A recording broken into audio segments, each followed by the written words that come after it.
que j'espère que tu vas bien. On se retrouve dans cette nouvelle vidéo où je vais t'expliquer les bases du mempool qui représente la chaîne de blocs de Bitcoin. On va analyser plusieurs petites transactions qu'il y a eu.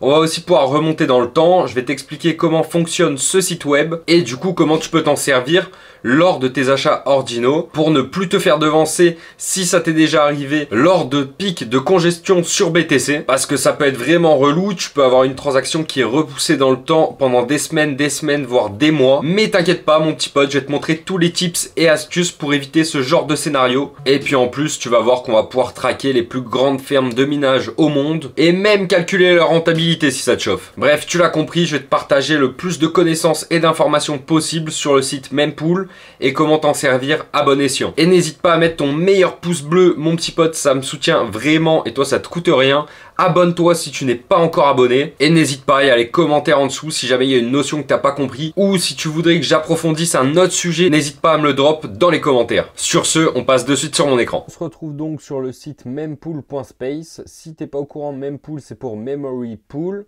Donc comme son nom l'indique, on va pouvoir retracer toutes les transactions qui sont passées sur Bitcoin sur ce site web directement. Donc ce qui est assez obvious quand on arrive, c'est surtout ces blocs qui représentent bien la chaîne de blocs de BTC pour le coup. Bon, on peut aller vraiment très loin si on a envie. Tu peux remonter jusqu'à la transaction originale si tu mets bloc 0 je pense. Et donc c'était le 3 janvier 2009 comme tu peux le voir. Il y a aujourd'hui 15 ans. Et bien sûr si tu es curieux, tu peux remonter les transactions jusqu'au Pizza Day, aux différents événements historiques de BTC. Sinon, qu'est-ce qu'on peut y retrouver actuellement? C'est tout simplement les anciens blocs minés ici même et les nouveaux qui vont potentiellement arriver dans les minutes qui vont suivre. On peut voir que le dernier bloc miné a été donc miné il y a 15 minutes par SBI Crypto. Le bloc d'avant a été miné lui par F2Pool et ainsi de suite. Je vais aborder ce sujet un peu plus profondément juste après. Mais du coup, ici, on peut aussi trouver la taille totale du bloc, donc 1.66 MB, 1.86 MB, etc. avec 3200 transactions dedans et environ 18 sats par VB. Ce qui nous fait une fourchette entre 14 et 359 sats par VB qui ont été payés pour les mineurs. Si maintenant je clique dessus, j'obtiens tout un tas d'informations. Comme on l'a vu juste au-dessus, l'envergure des frais, les frais médians de 18, les frais totaux payés pour les mineurs, donc 0,224 BTC, soit 15K. Subvention plus frais, je pense que ça prend en compte du coup la récompense pour les mineurs, donc pour SBI Crypto qui a été le mineur de ce bloc-là. Et bien évidemment les données, heure, date, etc. Donc ici, qu'est-ce qu'on retrouve? On a un bloc attendu et un bloc réel. Pour le bloc attendu, c'est donc toutes les transactions qu'on comptait voir dans ce bloc-ci, donc le bloc 835 092. Au final, il y en a beaucoup qui ont été rectifiées et qui n'apparaissent donc pas dans le bloc réel. Ça veut dire soit elles ont été supprimées comme celle-ci, comme tu peux voir ici, état de l'audit en rouge supprimé, ou d'autres comme celle-ci, où l'état de l'audit est donc en jaune et récemment envoyé. Ça veut sûrement dire que la transaction a été déplacée au bloc suivant. D'ailleurs, j'en parlais dernièrement dans le dernier podcast que j'ai posté sur ma chaîne YouTube avec le CMO de Frigom, où on parlait de congestion du réseau BTC et de transactions qui pouvaient être repoussées dans le temps maintes et maintes fois. Donc là, on est possiblement dans un cas pareil parce que la personne qui a initié cette transaction a sûrement payé trop peu de frais par rapport aux frais qui étaient demandés pour le bloc, ou alors tout simplement il a payé les frais qu'il fallait au début du bloc, sauf qu'entre temps les frais ont un petit peu augmenté, donc lui sa transaction a été repoussée dans le temps sur le bloc suivant potentiellement. Et si on clique dessus, voilà, on peut voir que sa transaction n'est pas passée dans le bloc 835 092, mais elle est maintenant dans le 835 093. Si elle n'est pas encore repoussée, tu vois bien que cette flèche là, voilà, elle bouge, là elle recule un petit peu. Donc si elle recule trop jusqu'au bout, elle va potentiellement passer dans le bloc suivant. Et c'est comme ça que ta transaction peut être repoussée, repoussée, repoussée et encore repoussée. Si par exemple les frais, toi tu en as mis, j'imagine 15, 16, je crois que lui il en a mis 18. Ouais voilà, taux de frais 18.1. Donc il est dans la fourchette des 16 751, mais il est en dessous des 20 sats par VB. Donc moi je pense qu'il va être rect, sauf si bien sûr les fees descendent. Mais pour l'instant, c'est un peu mal barré pour lui. Tant que la moyenne de frais ne va pas redescendre, bah là ça vient de monter à 21 d'ailleurs, tant qu'elle ne va pas redescendre en dessous des 18 ou à 18 comme celui-ci où il était censé passer, dans ce cas-là, sa transaction ne sera pas validée. Et c'est pour ça qu'on peut avoir des transactions qui sont bloquées dans le même pool pendant vraiment des semaines, voire des mois parfois, jusqu'à potentiellement une purge. Et si ça purge, ça veut dire que tu as tout simplement perdu tous tes frais. Et du coup, tu seras obligé de refaire une nouvelle transaction si tu veux toujours faire la même. On peut aussi voir qu'il y a différentes tailles de carrés dans le bloc. Je te le rappelle, chacun de ces carrés représente une transaction. Ici, on peut voir que la taille virtuelle est de 208 VB. La personne qui a payé les frais a dépensé 3017 SAT et donc équivalent à 2,05 US dollars. Si on descend la transaction juste en dessous, tu vois bien que celle-ci fait presque un petit peu plus du double, donc 479,5 VB pour un total de frais de 7140 SAT. Tout à l'heure, on était à 3000 juste avant. Et tu vois qu'il y en a pour 4,85 dollars US. Donc pourquoi un petit peu plus d'un double de frais entre ces deux transactions que je t'ai montrées? Tout simplement parce que la taille virtuelle de la transaction est plus grosse. Donc potentiellement, il y a peut-être une transaction qui inclut un ordinals, contrairement à l'autre qui inclut soit aucun ordinals, soit certains mais avec une toute petite taille de fichier, ou alors juste une transaction de Bitcoin qui est donc très peu volumineuse par rapport à une transaction d'image. Si on descend encore un petit peu, on peut voir donc les frais totaux qui étaient attendus ainsi que les frais réels qui ont été perçus par les mineurs. Maintenant, on voit que le nouveau bloc qui vient de passer, donc le 93, a été miné lui par Foundry USA. Foundry USA, c'est encore un autre mineur. Donc ici, on peut cliquer sur mineur SBI Crypto. On arrive donc sur leur page avec leur label. On voit bien que c'est sbicrypto.com pool, donc une pool qui regroupe potentiellement plusieurs fermes de minage. Ici, c'est sûrement le total de récompenses perçues. Les blocs validés sur les dernières 24 heures par SBI Crypto. Sur la semaine, ils en ont validé 21. Et si on fait donc le total des blocs validés 2623 fois 6.4 BTC, qui est à peu près la moyenne de perception de rewards. Bien sûr, tu vois que ça monte souvent un petit peu plus haut, mais j'ai pris une moyenne basse. On arrive à un total de 16 787 BTC. Donc, on est à peine à 400 BTC de différence avec ce montant-là, ce qui est totalement cohérent. Après, j'ai pas regardé depuis combien d'années ils exercent, mais bon, ça donne un ordre d'idée. Tu peux voir tous les derniers blocs validés.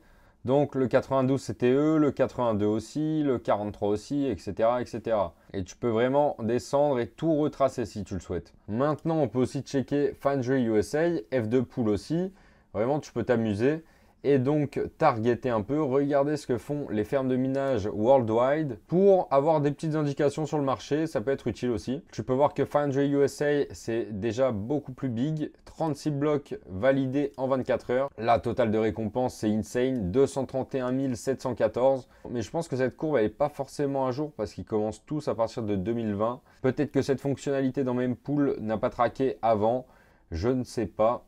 Mais dans tous les cas, en descendant, on voit que c'est beaucoup plus régulier que sur la pool d'avant. Avec un bloc qui a 7 minutes, 3 il y a 1 heure, un autre il y a 2 heures, 3 heures, 4 heures. Limite, ils en ont plusieurs toutes les heures, c'est un truc de fou. Mais du coup, ça doit être une infrastructure beaucoup plus big, vu que les chiffres, bah là, on est à 10 fois plus, même 15 fois plus que les chiffres de tout à l'heure. Si jamais tu veux envoyer une transaction, donc moi j'ai pris mon extension Unisat, mais tu peux prendre Xverse ou n'importe quelle extension lié à Bitcoin du coup. Bien sûr, ça fonctionne seulement pour du décentralisé parce que sur Binance ou Bybit ou n'importe quel exchange, tu peux pas choisir combien de frais tu vas dépenser. Tandis que là, moi, avec ce wallet Unisat ou Xverse, je peux envoyer ma transaction à la vitesse que je souhaite. Donc ici, bien évidemment, tu rentres l'adresse de dépôt donc du receveur. Et puis ici, ta quantité de BTC. Donc peu importe, hop, hop, hop. On voit qu'on a une estimation des frais. Donc average, 13 SAT par VB, à peu près dans 30 minutes. Slow, 12 SAT et fast, 14. Donc ça, c'est à peu près accurate. Mais il faut quand même vérifier via le mempool juste avant. C'est la meilleure des solutions. Si tu veux pas avoir une transaction bloquée qui se fait repousser tout le temps dans le temps, moi, je te conseille vraiment de vérifier le mempool d'abord, puis après, tu fais ta transaction. Comme ça, si tu as envie que ce soit rapide, tu peux faire un fast ou même un custom si jamais tu sais combien tu veux mettre de SAT par VB. Donc, ça peut être 18 potentiellement. Là, ça a sûrement un petit peu baissé vu qu'on est à 11 au dernier. On va vérifier ça. Mais du coup, ça te permet d'être vraiment flexible parce que tu as toi-même les informations et tu peux donc jauger si ça vaut le coup d'envoyer plus de frais ou moins selon la période. Tu vois bien que priorité faible, on est à 10, priorité moyenne pareil et priorité haute à 11. Donc c'est-à-dire à 11 qui me proposait en slow, ça pouvait passer en fast. Là, comme tu vois, le bloc vient de passer, donc maintenant on est passé un petit peu plus bas avec 9, 9 et 9. Donc est-ce que Unisat va me dire la même? Envoyer. Oui, ok, Unisat s'est mis à jour par rapport à Mempool, on voit 9, 9 et 9. Mais si tu veux être sûr de passer à 100%, vu que ça change pas énormément, tu peux mettre 10 ou 11. Comme ça, tu es un peu plus safe que le prix actuel. Ça, c'était un petit cas pratique. Pour t'illustrer un peu tout ça, on peut voir ici les transactions non confirmées. Ici même, 116 211, 220. Ça change à chaque fois. Du coup, comme on l'a vu tout à l'heure, il y a différents nombres de transactions selon leur taille aussi dans chaque bloc. Ici, 2000 piles, 1686, etc. Là, on est à 811, 700, bon, ça varie un peu. 1400, 900, on peut remonter encore. Et là, voilà, on passe sur le 2 SAT par VB. Il y a 107 980 transactions. Et ici, on a l'indication purgée en dessous de 1.08 SAT par VB. Ça veut dire que toutes les transactions qui ont été envoyées avec moins d'1,08 Satoshi par VB ont été purgées. Donc purgées, c'est transaction annulée. On te rend ton inscription ordinale si tu voulais l'envoyer par exemple. Mais par contre, les frais que tu as dépensés pour les mineurs, ceux-là, ils sont perdus et il faudra que tu repayes. Bon, si tu as payé juste pour 1.08, à moins que ton fichier pèse des kilo-octets, non, tu n'as sûrement pas payé grand-chose, donc quelques dollars de Bitcoin maximum. Et bien sûr, il y a beaucoup de transactions dans ce bloc-là, et même dans les blocs suivants du coup, qui sont bloqués parce que ces ordinaux, par exemple, ont été envoyés à l'époque où les frais étaient très peu chers. Du coup, envoyer à 1 ou 2 Satoshi par VB, c'était quelque chose d'assez commun à une certaine époque. Maintenant que la blockchain BTC est assez souvent congestionnée, c'est totalement différent. Donc ça peut arriver malgré tout, même en faisant attention, d'avoir une transaction qui est bloquée. Donc si celle-ci est bloquée, t'inquiète pas, il y a des moyens de t'en sortir si tu ne veux pas attendre des années. Donc on va en prendre une au hasard, j'ai cliqué sur ce bloc-là. Je vais prendre, allez, une petite, parce qu'en général, tu n'envoies pas des trucs huge. Allez, un petit carré comme ça. Donc là, on voit que le type a dépensé 2632 SAT, soit 1,79$ dans 20 minutes environ, mais il a envoyé sa transaction il y a une semaine, donc ça veut dire que ça fait une semaine qu'elle est dans la blockchain BTC et celle-ci est toujours pas passée malheureusement. Donc il y a quelque chose à faire qui est assez simple parce que Mempool a ajouté ce petit bouton accélérer mon petit pote. Donc tu as juste à cliquer dessus et ici ils vont donc te proposer, bien sûr pour le faire il faut que tu login ton compte. Donc je crois qu'il faut que tu crées un compte avant et qu'ils acceptent. Une fois qu'il est accepté, tu pourras te login et accélérer n'importe quelle transaction. Je ne sais pas si tu peux accélérer les transactions des autres, mais en tout cas les tiennes, c'est sûr. Donc ici, ils te disent la taille de ton fichier, size en VBytes of this transaction. Donc là, on est à 327 VBytes. Les frais que tu as déjà payés sont de 2632 SAT. Et ils te demandent maintenant combien tu es prêt à payer plus pour que ta transaction passe en première, entre guillemets. Donc là, tu peux choisir, bien sûr, ça descend un petit peu. Là, j'ai pris 53 000 SAT supplémentaires. C'est quand même expensive, hein. Faut pas le faire pour n'importe quoi. Mais si vraiment tu es dans le rush avant un airdrop ou avant une allocation ou quelque chose de vraiment important, tu peux te permettre et c'est très intéressant de pouvoir le faire. Du coup, pour passer dans le prochain bloc, il suffirait de 11 SAT par VB. Le problème, c'est qu'apparemment, je ne peux pas choisir si peu. Tu vois, il me propose malheureusement que un des trois. Donc, je suis obligé de prendre 17.2 minimum.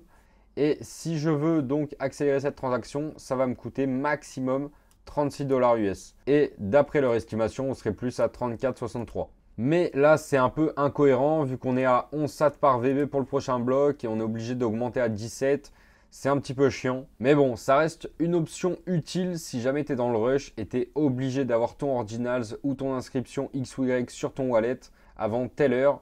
C'est le seul moyen que tu peux utiliser. Je crois que tu as d'ailleurs dans l'extension Xverse aussi un petit bouton pour accélérer, mais il est potentiellement en bêta, il faudrait vérifier.